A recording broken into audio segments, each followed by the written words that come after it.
Assalamu alaikum. Hope you all are doing good. So இன்னும் ஒரு இன்ட்ரெஸ்டிங்கான வீடியோ ஒன்றில் உங்கள் எல்லாரையுமே சந்திக்கிறதுல ரொம்பவே சந்தோஷம். நோம்பு காலங்களில் அதிகமாக ஆயில் சாப்பாடு இல்லாமல் அதே மாதிரி கிச்சனில் ரொம்ப நேரம் நின்று வேலை செய்யாமல் இது மாதிரி ரொம்ப ஈஸியான ரெசிபீஸாக ட்ரை பண்ணி பாருங்கள். உங்களோட நேரத்தையும் சேமிக்கலாம். அதே மாதிரி வீட்டில் உள்ள எல்லாருமே விரும்பி சாப்பிடக்கூடிய இந்த பாக்கெட் ஷவர்மாவை இன்றைக்கி செஞ்சு பாருங்கள். ஸோ இது எப்படி செய்யலாம் அப்படிங்கிறத வாங்க வீடியோக்குள்ளே போயிட்டு பார்க்கலாம்.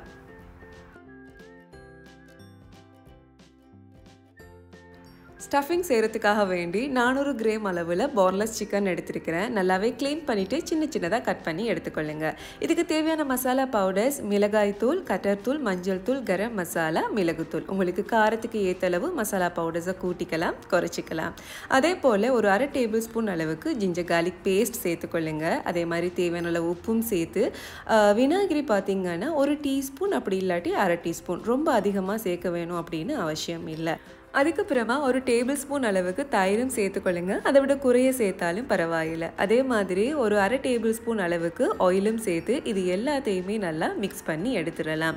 முடியுமான வரைக்கும் இதே மெத்தடில் செஞ்சுருங்க. விருப்பமாக இருந்தால் கொஞ்சம் போல் இது மாதிரி தந்தூரி கலர் சிக்கன் சேர்த்திங்க அப்படின்னா செய்ய போகிற ஸ்டஃபிங் பார்த்திங்கன்னா கடையில் வாங்குகிற மாதிரியே பார்க்குறதுக்கு ரொம்ப அழகாகவும் இருக்கும்.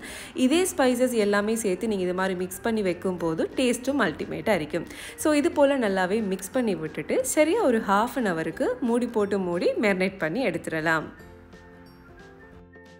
ஸ்டஃபிங் செய்கிறதுக்காக வேண்டி இது மாதிரி green colour and red colour கேப்சிகம்மை நல்ல ஸ்லைஸாக தின்னாக நீட்டை வாக்கில் கட் பண்ணி எடுத்திருக்கிறேன். 2 மீடியம் சைஸ் உள்ள வெங்காயத்தையும் நல்ல ஸ்லைஸாக தின்னாக கட் பண்ணி எடுத்திருக்கிறேன். நோன்பு வந்தாலே வீட்டில் இருக்கிற லேடிஸுக்கு அன்றைக்கி இஃப்தாருக்கு என்ன பண்ணலாம், ஸ்பெஷலாகவும் இருக்கணும் வித்தியாசமாகவும் இருக்கணும் அப்படின்னு தலையை போட்டு யோசிச்சுட்டே இருப்போம் இல்லையா?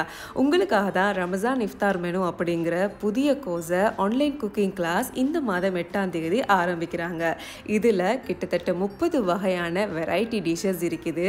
அதை 15 நாள்லேயே உங்களுக்கு சுலபமான முறையில் சொல்லியும் தருவாங்க. ரொம்ப ரீசனபிளான ப்ரைஸுக்கு கொடுக்குற காசுக்கு எந்த குறைவும் இல்லாமல் பூர்ணமாக உங்களுக்கு நல்ல விளக்கத்தோடையும் சொல்லி தருவாங்க. ஸோ இப்போவே அவங்களோட கிளாஸில் ஜாயின் பண்ணுறதுக்கு அவங்களோட நேமை ரெஜிஸ்டர் பண்ணிக்கொள்ளுங்க. அவங்களோட டீட்டெயில்ஸ் எல்லாமே டிஸ்கிரிப்ஷனில் கொடுக்குறேன். அவங்களோட வாட்ஸ்அப் குரூப்பில் ஜாயின் பண்ணிங்க அப்படின்னா மேலதிக டீட்டெயில்ஸ் எல்லாமே அவங்களே அனுப்பி வைப்பாங்க. ஸ்டஃபிங் செய்கிறதுக்காக வேண்டி ஒரு பேன் சூடாகினதும் 1 டேபிள் ஸ்பூன் அளவுக்கு ஆயில் சேர்த்துக்கொள்ளுங்க. ஆயில் லேசாக சூடாகிட்டு வரும்போது மெரினேட் பண்ணி வச்சிருக்கிற சிக்கன் எல்லாத்தையுமே இது மாதிரி சேர்த்துக்கலாம். மீடியம் ஃப்ளேமில் இது மாதிரி லேசாக கிளறிட்டு இருக்கும் போதே சிக்கன் நிறைய தண்ணி விட ஆரம்பிக்கும் இல்லையா? இது மாதிரி ஸ்டஃபிங் செய்யும்போது முக்கியமாக அந்த தண்ணி எல்லாமே வத்து வரைக்கும் நம்ம மீடியம் ஃப்ளேம்லேயே வச்சிடலாம். இது மாதிரி தண்ணி வத்தினதுக்கு அப்புறமா வெட்டி வச்சிருக்கிற வெங்காயத்தை சேர்த்துக்கொள்ளுங்க. வெங்காயம் 20% அப்படி இல்லாட்டி 30% வெந்தாலே தாராளமாக போதும். முடியுமான வரைக்கும் ஸ்டவ்வை மீடியம் ஃப்ளேமில் வச்சுக்கொள்ளுங்க. அப்போதான் வெங்காயம் தண்ணி விடாமல் இருக்கும். இது மாதிரி ஸ்டஃபிங் பண்ணும்போது தண்ணி விடாத மாதிரி பார்த்துக்கொள்ளணும். அதுக்கப்புறமா நம்ம வெட்டி வச்சிருக்கிற கேப்சிகமை சேர்த்துக்கலாம். இது மாதிரி க்ரீன் கேப்சிகம், ரெட் கேப்சிகம் இல்லை அப்படின்னா இதுக்கு பதிலாக நீங்கள் இதே நீட்ட வாக்கில் கேரட்டை கூட கட் பண்ணி சேர்த்துக்கொள்ளலாம். ஸோ இது மாதிரி எல்லாத்தையுமே சேர்த்ததுக்கு அப்புறமா சரியாக ஒரு 2 நிமிஷத்துக்கு மீடியம் ஃப்ளேமில் வச்சு லேசாக இது மாதிரி கிளறிட்டு இருங்க. கைவிடாமல் கிளறும் போது மட்டும்தான் இது அடிப்பிடிக்காமல் இருக்கும். அதுக்கப்புறமா ஸ்டவ்வை ஆஃப் பண்ணி விட்டுடுங்க. ரொம்ப சூப்பரான ஸ்டஃபிங் அசால்ட்டாக ஒரு 5-10 நிமிஷத்துக்குள்ளே ரெடி பண்ணிடலாம்.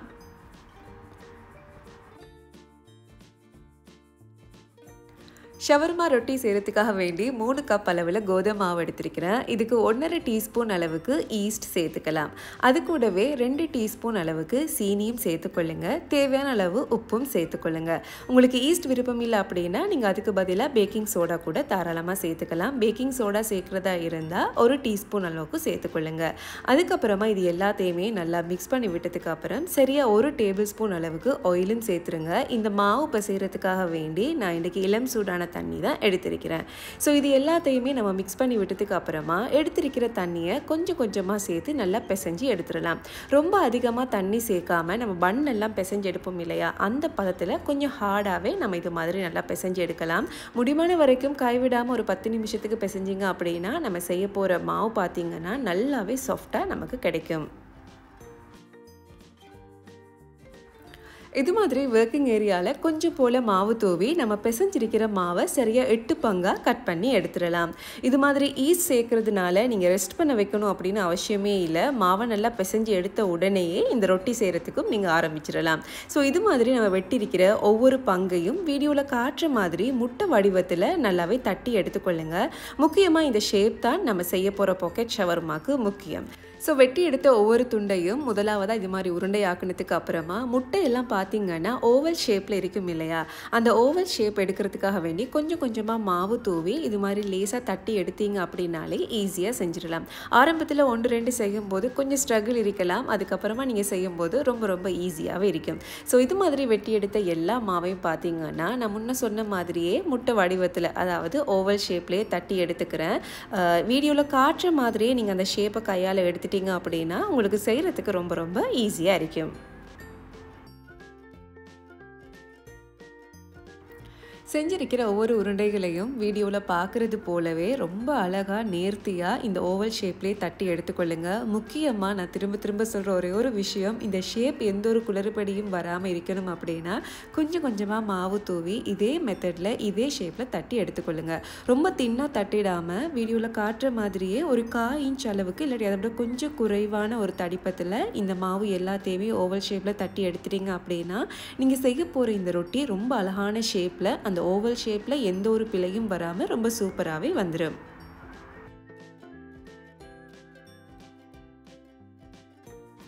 ஸோ செஞ்சிருந்த எல்லா உருண்டைகளையுமே இதே மாதிரி தட்டி எடுத்துடலாம். எடுத்திருந்த 3 கப் மாவுக்கு சரியாக 8 ரொட்டிகள் செய்யக்கூடியதாக இருந்தது. அதுக்கப்புறமா மீடியம் ஃப்ளேமில் ஒரு தவா லேசாக சூடாகிட்டு வரும்போதே செஞ்சிருக்கிற ரொட்டி எல்லாத்தையுமே இது மாதிரி வேக வச்சு எடுத்துக்கலாம். முடியுமான வரைக்கும் ஃப்ளேமை மீடியம் ஃப்ளேமில் வச்சுக்கொள்ளுங்க, ரொம்ப அதிகமாக வச்சிடாதீங்க. 2 பகுதியுமே கோல்டன் ப்ரௌன் கலராக வரும் வரைக்கும் வேக வச்சு எடுத்துடலாம். முக்கியமாக இது மாதிரி கீழ்ப்பகுதி வெந்துட்டு வரும்போது அதை திருப்பி போட்டுக்கொள்ளுங்க. நம்ம சப்பாத்தி எல்லாம் சுடுற நேரத்தில் அது உப்பி வரும் இல்லையா, அதே மாதிரி நம்ம ஈஸ்ட் சேர்க்கறதுனால பார்த்தீங்கன்னா இந்த ரொட்டி எல்லாமே நல்ல புஸ்ஸுன்னு உப்பி வரும். ஸோ முடியுமான வரைக்கும் இது மாதிரி மேல் பகுதியை ஒரு ஸ்பூன் வச்சோ அப்படி இல்லாட்டி ஒரு கிச்சன் டவல் வச்சோ லேசாக நீங்கள் ப்ரெஸ் பண்ணி விட்டீங்க அப்படின்னா நம்ம செய்ய போகிற ரொட்டி எல்லாமே உப்பி வரத்துக்கு ரொம்ப ரொம்ப ஈஸியாக இருக்கும்.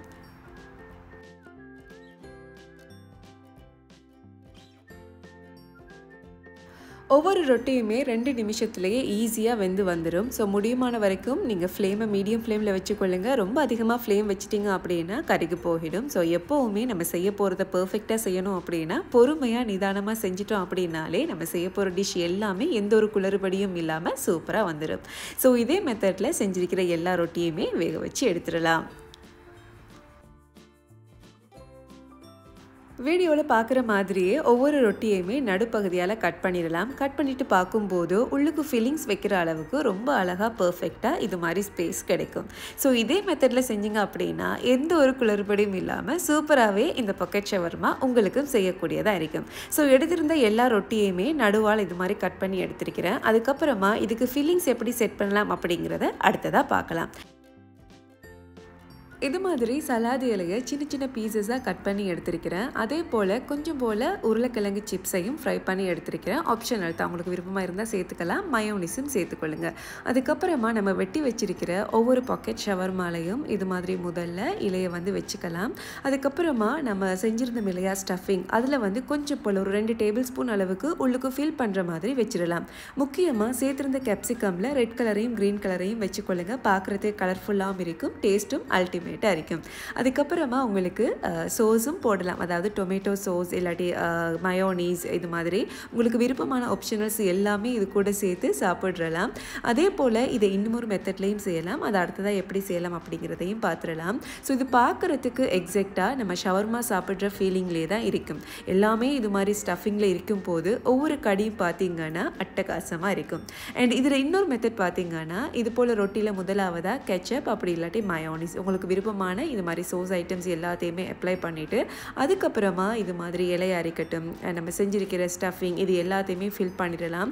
இதுக்கு எக்ஸ்ட்ராவாக உங்களுக்கு ஏதாவது வைக்கணும் அப்படின்னாலும் ஸ்வீட் கோன் அப்படி இல்லாட்டி ஆலிவ் காய்கள் இது மாதிரி என்ன விருப்பமோ அது எல்லாத்தையுமே இது கூட மிக்ஸ் பண்ணி சாப்பிட்றலாம். இது பாக்கெட் மாதிரி இருக்கிறதுல பார்த்தீங்கன்னா ரொம்ப பர்ஃபெக்டாக உங்களுக்கு செட் ஆகி வந்துடும். ஸோ இதே போல் நம்ம எடுத்திருந்த எல்லா ரொட்டிகளையும் செட் பண்ணி எடுத்துடலாம். நீங்க எல்லாரும் ஆர்வமா காத்துட்டு இருக்கிற ஜஹராஸ் டே கிவ் அவே நாளைக்கு இன்ஷால்லா ஆரம்பிக்க இருக்குது. எஸ், இந்த மாதம் 5ஆம் தேதி ஆரம்பிக்க இருக்கிற இந்த போட்டியில நீங்களும் கலந்து கொள்ளணும் அப்படின்னா கண்டிப்பா பின் பண்ணிருக்கிற காமெண்ட்ல இருக்கிற வாட்ஸ்அப் குரூப்ல நீங்களும் ஜாயின் ஆகிருக்கணும்.